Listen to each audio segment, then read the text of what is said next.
Hello everyone, welcome to geopolitics. The end of Hezbollah. देखिए, Beirut में जो Hezbollah का हेडक्वार्टर है उस पे क्या होता है कि बम्बार्डमेंट करता है इजराइल, और इसमें 2 लोग मारे जाते हैं। लगभग 70 से ऊपर लोग जो हैं वो घायल हो जाते हैं। जब ये न्यूज आ जाता है पूरा मीडिया में, तो उसके बाद ईरान एक हाई लेवल जो सिक्योरिटी मीटिंग है उसको बुलाता है।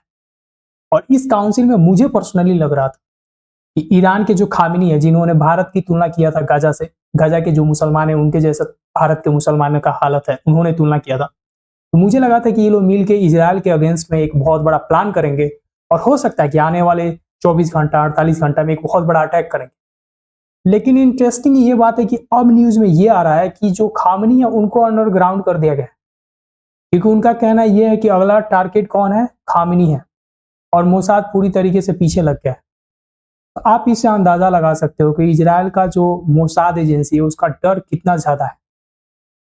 कि जब भी हिजबुल्लाह हो या कोई भी टेरर ऑर्गेनाइजेशन, इनका जब भी हेडक्वार्टर बनाया जाता है ना, तो ये लोग जानबूझ के पॉपुलेटेड जो इलाका होता है जहां पे ज्यादा बिल्डिंग्स हो, ताकि अपने आप को छुपा के रखें, वहां पे बनाते। तो इनका इरादा उसके लीडर को मारना नहीं था, बल्कि उसके लीडर के बेटी को टारगेट कर रहे थे। बट सिंस ये भी वहां पे मौजूद थे तो ये भी उसमें मारे गए थे। क्योंकि पहली बात तो ये जो ऑर्गेनाइजेशन है, जो भी ये टेरर ऑर्गेनाइजेशन है, खास करके जो हिजबुल्लाह है, ये पूरा लेबनान को 3 भाग में डिवाइड करके रखे थे। एक भाग हो गया सिया का, दूसरा भाग हो गया सुन्नी का, तीसरा भाग हो गया क्रिश्चियंस का। और जब से हिजबुल्लाह का यहाँ पे मेंबर्स बढ़ रहे थे, और जब से हिजबुल्लाह का यहाँ पे ज्यादा वर्चस्व हो गया था, खास करके जो सदर्न पार्ट है लेबनान का वहां पे, उसके वजह से क्या हुआ था, जो क्रिश्चियंस का पॉपुलेशन है वो डिक्लाइन कर गया था।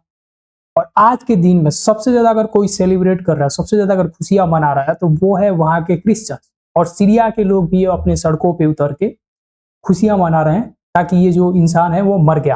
और यहाँ पे मानना पड़ेगा कि जो इजराइल का मोसाद है वो दुनिया में वन ऑफ द बेस्ट। क्योंकि अगर आपको याद हो तो एक हफ्ता पहले ही इन्होंने क्या किया था, पेजर अटैक किए थे। पेजर अटैक की वजह से क्या हुआ, पेजर अटैक के कारण क्या हुआ कि जो भी इनके मेंबर्स थे इस तरह से डर गए कि कोई भी डिवाइस छूने से डर रहे थे। जो भी इलेक्ट्रॉनिक डिवाइस था उससे इनकी दुश्मनी हो गई थी। They don't want to touch भी नहीं करना चाहते। और इसी का फायदा उठाया किसने, मोसाद। जब ये लोग सेंस ऑफ फियर से गुजर रहे थे तो आईडीएफ क्या कर रहा था, इंटेलिजेंस गैदर कर रहा था कि इसके टॉप कमांडर्स कहां कहां पे छुपे हैं। और विद इन 10 डेज जितने सारे टॉप कमांडर्स थे, नीचे से धीरे धीरे धीरे धीरे मारते मारते ये लोग यहाँ पे टॉप पे जो हेड है हसन नसरुल्लाह, इनको भी एलिमिनेट कर दिया। और इंटरेस्टिंग बात यह है कि नेतन्याहू अभी अपने कंट्री में नहीं है, वो है अमेरिका में। अमेरिका के न्यूयॉर्क में क्या है कि उंगा का सेशन चल रहा है। उंगा मतलब यूएन जनरल असेंबली। और उसमें जितने सारे यूएन के मेंबर्स हैं, यानी कि जो भी कंट्रीज उसका सदस्य है, उसका जो हेड है, प्रेसिडेंट हो या पीएम हो, वो सब आते हैं वहां पे। और जो भी इंटरनेशनल लेवल का इशू होता है उसको रेज करते हैं। जब इनका टर्न आता है नेतन्याहू का, तो जो भी वहां पे बैठे हुए डेलीगेट्स होते हैं, यानी जो भी हेड होते हैं स्टेट्स के, वो वहां से क्या करते हैं, बॉयकॉट कर देते हैं, उठ के जाने लगते हैं। और ये खास करके जो इजराइल के अगेंस्ट स्टेट्स है, उन्हीं के हेड उठ के वहां से चले गए। और अगर आप एग्जाम्पल से समझना चाहते हो तो इंडिया का पार्लियामेंट ले लो। जैसे ऑपोजिशन क्या करता है, बॉयकॉट, उठ के चला जाता है कि हमें नहीं सुनना कुछ भी, वैसे ही वो लोग भी उठ के चल गए। तो इसका अर्थ ये नहीं हुआ कि उनका जो स्टेटमेंट है वो लोग नहीं सुनेंगे। टीवी पर तो आता ही है, रिपोर्ट में जाके पढ़ लेंगे कि नेतन्याहू क्या क्या बोले हैं। उन्होंने यही कहा कि देखो, हिजबुल्लाह जो है लगभग 8000 रॉकेट अभी तक दाग चुका है इजराइल। अगर इजराइल के पास वो डिफेंस सिस्टम नहीं होता अपने आप को डिफेंड करने के लिए, तो अब तक इजराइल जो है वाइप आउट हो गया होता प्लैनेट से। और ये सही है कि जब भी इजराइल अटैक करता है तो बहुत ज्यादा विस्फोट होता है, क्योंकि उन लोगों के पास उस तरह का टेक्नोलॉजी नहीं है कि उस रॉकेट को, उस बॉम्ब को रोक पाए। बट इजराइल के पास वो टेक्नोलॉजी है तो रोक देता है। लेकिन अगर ऐसा नहीं रहता तो सच में इजराइल को वाइप आउट कर दिया क्या होता। जिस तरीके से इजराइल घिरा हुआ है इन टेरर ऑर्गेनाइजेशन से, क्योंकि इजराइल से कोई भी ऑर्गेनाइजेशन हो या स्टेट हो जो भी पंगा लिया, वहां पे हमेशा उसका बैकअप कौन होता है, अमेरिका होता है।